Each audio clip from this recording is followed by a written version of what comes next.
Hello everybody and welcome back to the channel. Today I want to talk about all the 16 teams that made it into the playoffs and give a reason why this team can win the Stanley Cup. And yeah, I think all 16 teams have a chance to win the cup. Some have better chances, some have worse chances. Yeah, we'll see. Everything, it's a new ball game.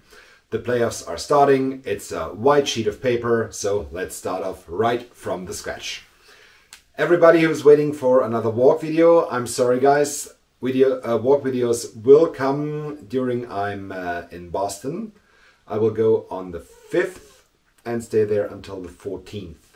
In the meantime, I have already pre-recorded these videos. They will be published in this time frame and thereafter, because I have already recorded a lot of videos.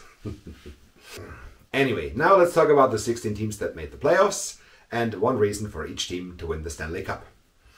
So let's start in the East. Florida. The Panthers had a fantastic season. Right now, at the time of recording, they have 120 points. They have clinched the East quite a while ago. They had a fantastic season, and with a duo of Barkov and Huberdeau, if their goaltending can hold up, they are absolutely in contention for the Stanley Cup this year. They have to get past the first round first, but thereafter, I think if they win a round, they can go on a real run and be a real threat. Second in this division is Toronto. Yeah, the Leafs. Last year, I prognosticated that they have to win the series against Montreal in 5 games or they're going to lose it. And yeah, I was right. Sorry, Leaf fans, I was absolutely right. Let's see what happened this year when they play the Tampa Bay Lightning in the first round, which will be a fascinating matchup between two teams that are playing similar styles. And yeah, Austin Matthews, the league's best goal scorer, he can eliminate Tampa. If the Lightning are not able to stop Matthews and Marner and their depth scoring holds up and their goaltending, which is the biggest question mark, I think, right now for Toronto. And of course, yeah, they have to get past the first round. Interesting that Florida, who have not been out of the first round since 1996, and Toronto, who have not been out of the first round since, was it 2002 or 2004? I'm not sure. I'm right now not sure about that. I think it was 2004. Yeah, 1 and 2 in the Atlantic. Let's see what they do. But the Leafs, if they get by the first round, they can go on a real run. Third in the Atlantic is the Tampa Bay Lightning. Yeah, they won back-to-back Stanley Cups in the last 2 years. Of course, they are in contention. They have still one of the best teams.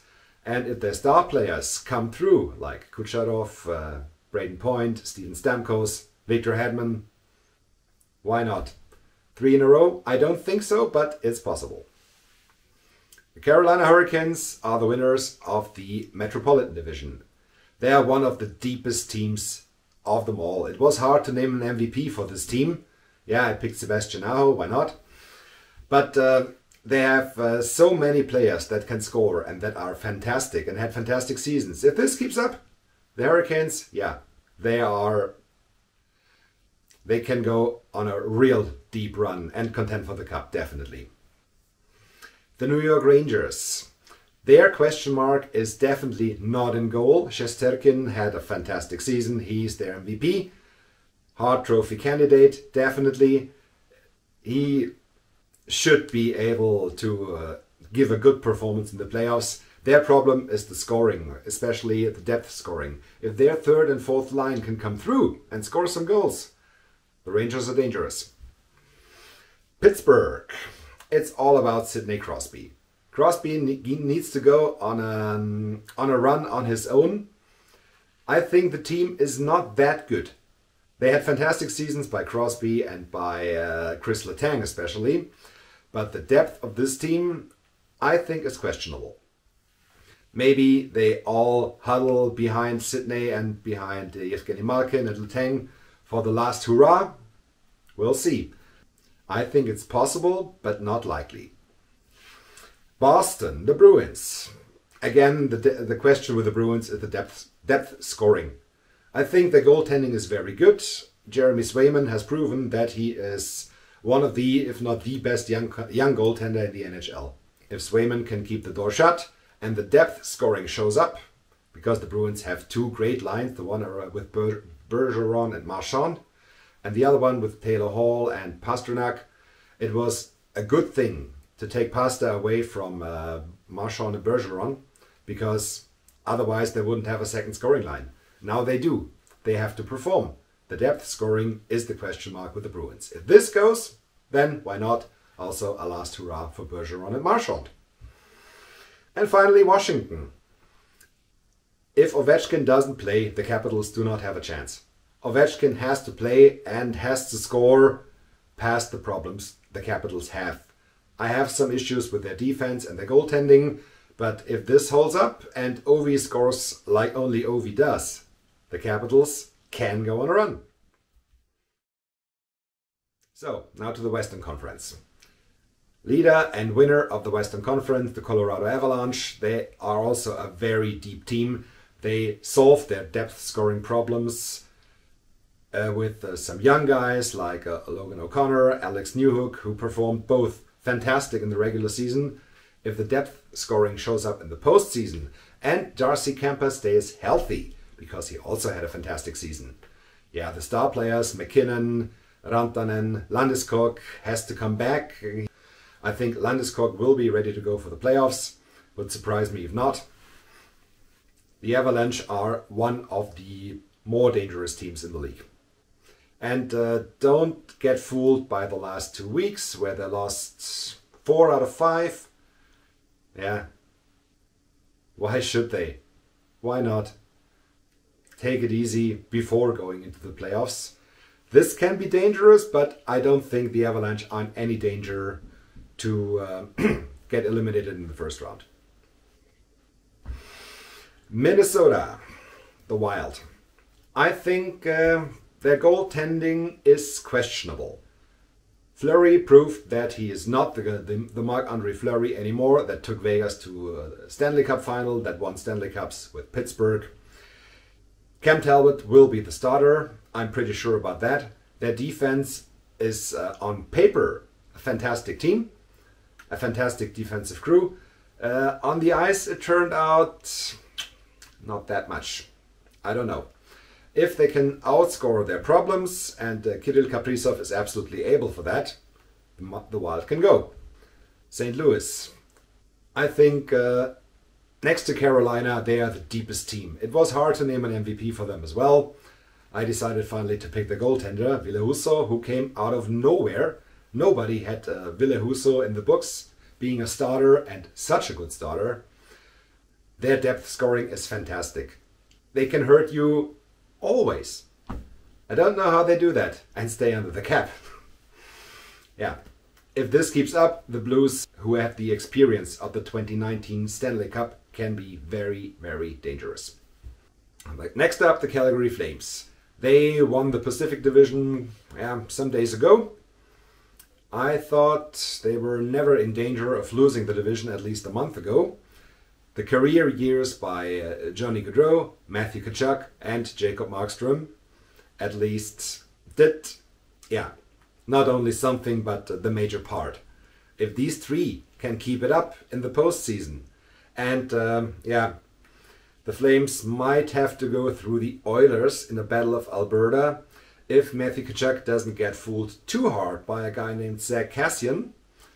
The Flames could be in a good mood to go on a very, very deep run.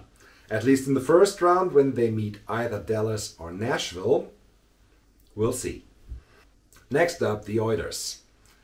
Yeah, their problem is also goaltending, maybe a little defense. I think mostly goaltending. Mike Smith is over 40, Mikko Koskinen had a good year, but who do you ride in the playoffs? I think they have to use both. Both are able to steal a game, maybe two, but I don't think they can ride one goaltender through the whole playoffs. I don't think they can ride one goaltender through one series. And with LA, they are the favorite because Connor McDavid and Leon Draisaitl, they can score at will.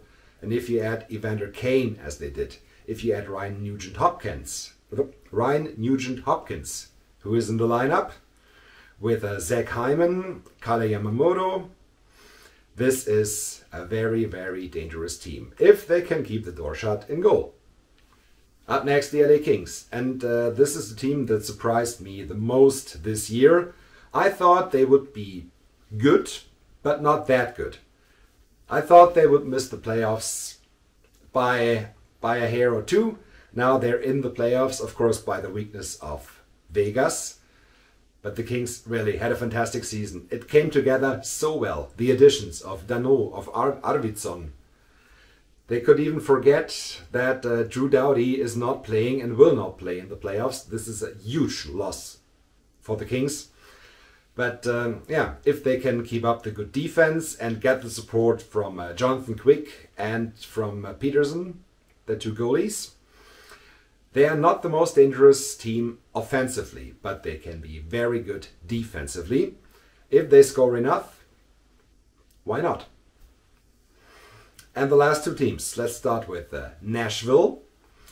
MVP caliber season by Roman Josi, their best player by far. Great comebacks from Matt Duchene especially. You know that Matt Duchene is a 40 goal scorer this year? He scored 40 goals! It's unbelievable. Resurgence of this player. Ryan Johansson as well, much better as the last 2 years, but not on the level of Matt Duchene. So with Duchene, with Philip Forsberg, and of course Roman Josi, they have a potential for an upset in the first round, as they will be a wildcard team. And if Jussi Saros, the goaltender, yeah, he's hurt right now. If he comes back for the playoffs and plays the way he did in the early season, so like in November, December, he was so good. He was in Vezina conversation. The Predators have potential and they're a hard team. They will be hard to beat in the first round. And finally, the reason I'm wearing this jersey, of course, the Dallas Stars made it into the playoffs. Normally, they are one of the 3 teams I do not support. Yeah, I never told you who is my favorite team, and I will not do that. But normally I have 3 teams that I don't cheer for, that are in the bottom of my sympathy, and Dallas is one of them. And I caught myself cheering for Dallas over Vegas to make the playoffs. I was really surprised that this happened to me. But yeah, Vegas, the Jack Eichel story, what he said after the game in Buffalo, this made me want Vegas to miss the playoffs. Sorry, that's it. So, Dallas made it. They have a fantastic first line with Pavelski, Hintz and Robertson. They have a very good young goaltender with Jake Ottinger. Their defense is solid. Let's see if the depth scoring can show up. And this team this season was hot and cold as I think no other team in the league. They had such good phases where they scored at will and had a one shutout following the other. And then they had phases where they could not put the puck in the net and they couldn't stop anything from going into their goal. Which Dallas team will show up? Which, if the good Dallas team shows up and their high contract players, Tyler Seguin and Jamie Benn, who did not show up to their potential and to their contracts the whole season, if they can show up this way, look out, this team can be dangerous. But yeah, they are a wildcard team that will either face Colorado or Calgary. Remember the 2020 playoffs, the bubble playoffs, where they first beat Calgary and then they beat Colorado? I think both these teams will still have that in their heads and look for revenge and eliminate the Dallas Stars. Let's see what happens, but I still think the Stars are dangerous and they have a right to be in these playoffs. Alright, that's it for this one. Thank you very much for watching. Don't forget to hit like and subscribe. And see you soon with another Hockey Talk here on the channel. Tomorrow I will do... what will I do? As today will be the last day of the regular season. Okay, we have the Winnipeg-Seattle game on Sunday, but this will not change the standing. Seattle is entrenched in last place in the Pacific Division, and Winnipeg, let me check for a second, and Winnipeg, they will definitely end up 6th in the Central. So tomorrow I will take my predictions from prior to the season, playlist up in the corner, and compare them to reality. and then we will see how I did. I thought I will do that with a point system, and I will keep this point system for following years. Let's see how this works. Thanks again for watching. See you soon. Have a good time. Goodbye.